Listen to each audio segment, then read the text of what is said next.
Stories by Daniel Ahmad.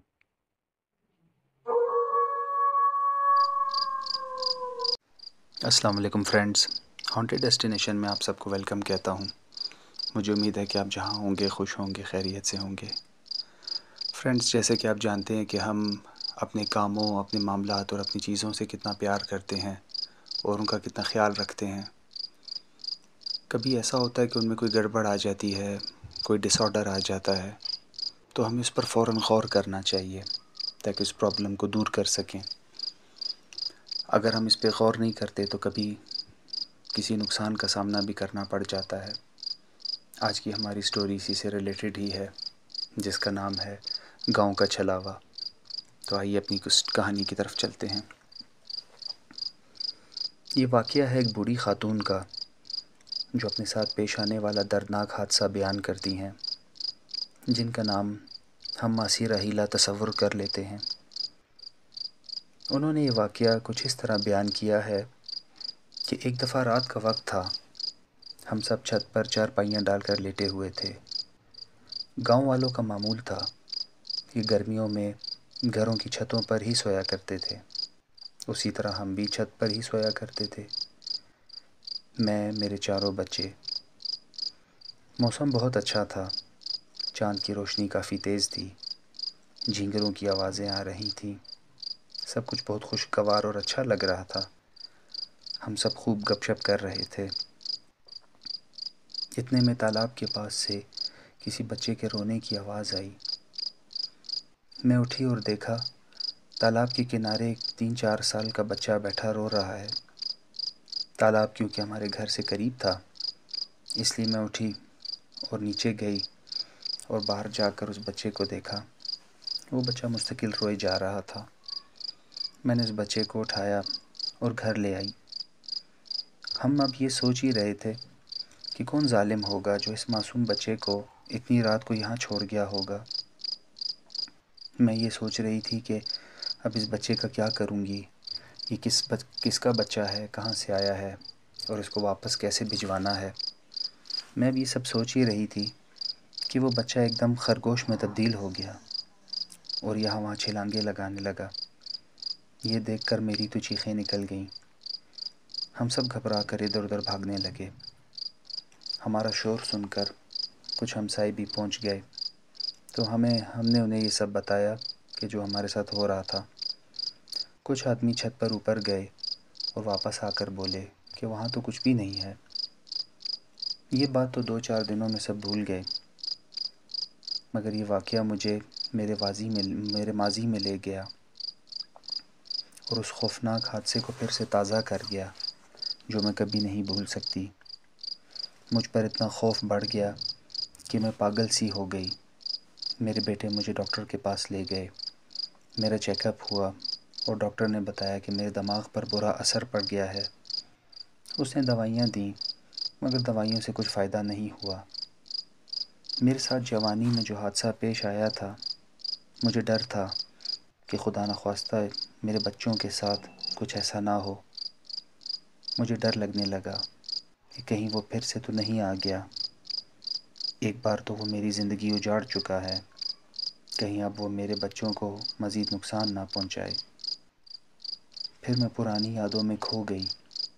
مجھے آج بھی وہ دن یاد ہے جب میرے شوہر ہمیشہ کی طرح اپنے کھیتوں میں کام کر رہے تھے اور میں ان کے لیے دوپہر کا کھانا بنا کر لے کر جا رہی تھی۔ ہم دوپہر کا کھانا ساتھ ہی کھایا کرتے تھے۔ میرے شوہر اپنی زمینوں پر ہل چلا رہے تھے۔ مجھے دیکھا تو وہ اشارے سے یہ بتایا انہوں نے کہ بس میں آتا ہی ہوں، آخری چکر ہے، اسے مکمل کر لوں۔ کچھ دیر بعد ہمارے بیل کے شور مچانے کی آوازیں آنے لگیں اور وہ بپھرنے لگ گیا۔ میرے شوہر اسے قابو کرنے کی کوشش کرتے رہے، آخر کار بڑی مشکل سے اسے قابو کر لائے اور درخت کے ساتھ باندھ دیا۔ میں نے بیل کو دیکھا تو مجھے اس کی آنکھیں کچھ عجیب سی لگیں، اور اس کے ساتھ ہی میرے شوہر نے بھی یہ کہا کہ پتہ نہیں اسے کیا ہو گیا ہے، ایسے لگ رہا تھا جیسے کچھ دیکھ کے ڈر گیا ہو۔ پھر اسی طرح کچھ دن گزر گئے اور ایک دن میرے شوہر نے مجھے بتایا کہ پتہ نہیں ہمارے بیل کو کیا ہو گیا ہے، کچھ عجیب طریقے سے معاملات کرنے لگا ہے، یعنی بات نہیں مانتا، اڑیل ہو گیا ہے، اور مجھے ایسے دیکھتا ہے جیسے پہچانتا ہی نہ ہو۔ اور ایک بات اور، وہ یہ کہ اس میں پہلے سے بہت زیادہ طاقت آ گئی ہے، بہت مشکل سے قابو آتا ہے۔ میرے شوہر اکثر اسے شام کے وقت ہی گھر لایا کرتے تھے۔ ایک بار اسے کچھ دیر ہو گئی گھر آنے میں، میں اپنے شوہر کا انتظار کر رہی تھی، اتنے میں ہمارے ہمسایوں کا لڑکا بھاگتا ہوا آیا اور بتایا کہ آپ کے شوہر کو آپ ہی کے بیل نے اتنی زور سے ٹکر ماری ہے کہ وہ موقع پر ہی دم توڑ گئے ہیں۔ یہ سن کر تو میری آنکھوں کے آگے اندھیرا آ گیا، میری طبیعت خراب ہو گئی اور مجھے کچھ ہوش بھی نہ رہا۔ 3 دن گزر گئے، ہمارا بیل لاپتہ تھا، کیونکہ لوگوں کے مطابق جب اس نے میرے شوہر کو ٹکر ماری تھی اسی وقت سے وہ پلٹ کر بھاگ گیا تھا اور کسی کو نظر نہیں آیا تھا۔ تقریباً کچھ دنوں بعد ہمارے ایک جاننے والوں نے ایک عجیب بات بتائی۔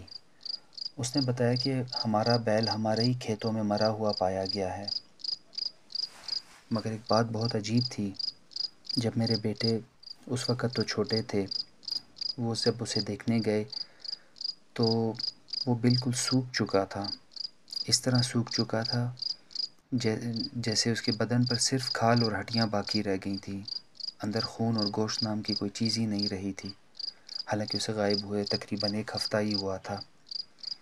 اس کے جسم پر کوئی زخم کا نشان نہیں تھا، کوئی چوٹ نہیں تھی، سب کچھ ٹھیک تھا، بس وہ اس طرح سوکھ چکا تھا جیسے سوکھے ہوئے کاغذ کی طرح ہو۔ میں ان خیالوں سے باہر آئی اور ہمت کی اور اپنے بیٹے کو لیا اور ایک جاننے والی ایک بہت جانی مانی درگاہ تھی، وہاں گئی۔ وہاں ایک سجادہ نشین تھے، بہت ہی نیک قسم کے انسان تھے اور بغیر کسی لالچ کے لوگوں کے کام کیا کرتے تھے۔ میں نے انہیں سارا واقعہ بیان کیا، اپنے ماضی کا بھی جو ہمارے ساتھ پیش آیا تھا، اور یہ والا واقعہ بھی جو ابھی اتنے زمانوں بعد پیش آیا تھا۔ تو وہ سب میں نے ان سے بیان کیا اور ان سے پوچھا کہ کہیں ایسا تو نہیں کہ کوئی ماضی سے ریلیٹڈ کوئی چیز واپس آ گئی ہو۔ انہوں نے ہم سے 3 دن کا وقت مانگا اور 3 دن بعد آنے کو کہا۔ 3 دن بعد میں ان کے پاس گئی اور انہوں نے بتایا کہ میں نے اچھی طرح جائزہ لیا ہے، یہ وہ معاملہ نہیں جو آپ لوگ ساتھ ابھی پیش آیا ہے، یہ ایک چھلاوا تھا جو شرارت کر رہا تھا، جو چلا گیا، لیکن ماضی میں جو آپ کے ساتھ پیش آیا تھا وہ بھی ایک چھلاوا ہی تھا جس کا اثر آپ لوگوں کے بیل پر ہو گیا تھا۔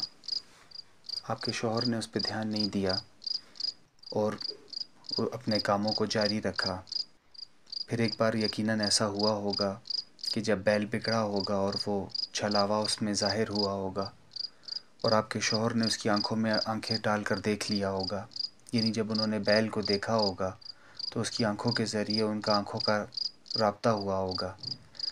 جیسا کہ میں نے پہلے بھی بتایا تھا، اس میں یہ ہوتا ہے کہ چھلاوا چاہے جتنا آپ کو پوزیس کرنے کی کرے اور یا جس روپ میں بھی آئے، آپ اس کی آنکھوں میں بالکل مت دیکھیں، اس کی آنکھوں میں آپ کو بالکل نہیں دیکھنا ہے، ورنہ اس کا اثر آپ کے اوپر حاوی ہو جائے گا اور وہ آپ کو کسی بھی قسم کا نقصان پہنچا سکتا ہے۔ تو یہ وجہ انہوں نے بتائی کہ اسی طرح بیل پر اثر ہوا اور آپ کے ہسبینڈ کا اس سے آنکھوں کا کانٹیکٹ ہوا اور اس طرح وہ ان کی موت کی وجہ بن گیا، اور وہ اثر اس پر اتنا بھارا تھا کہ بعد میں اس بیل کا بھی جو حال ہوا وہ آپ سب کو پتہ ہے۔ اس لیے اب اس پریشان ہونے کی ضرورت نہیں ہے، کیونکہ یہ ماضی سے ریلیٹڈ ایسا کچھ نہیں ہے اور آئندہ ایسا کچھ نہیں ہوگا، یہ ایک روٹین کا ہی معاملہ تھا، آپ لوگ کو پریشان ہونے کی ضرورت نہیں ہے۔ انہوں نے ہمیں ایک دم کیا ہوا پانی دیا اور کہا کہ گھر کے چاروں طرف اس پانی کو ڈال دیں اور سارے گھر والے تھوڑا تھوڑا پانی پی لیں، آپ لوگ ہر قسم کے اثر سے محفوظ رہیں گے۔ اس کے بعد میں نے کبھی ایسا کوئی واقعہ فیس نہیں کیا، سب کچھ زندگی کے مطابق ٹھیک ٹھاک ہی رہا۔ تو فرینڈز، یہ تھی آج کی ہماری سٹوری۔ امید کرتا ہوں آپ کو پسند آئی ہوگی۔ اپنا خیال رکھیے گا، چینل کو لائک، سبسکرائب اور فرینڈز کے ساتھ شیئر کرنا نہ بھولیے گا۔ تب تک کے لیے اللہ حافظ، تھینک یو، گڈ بائے۔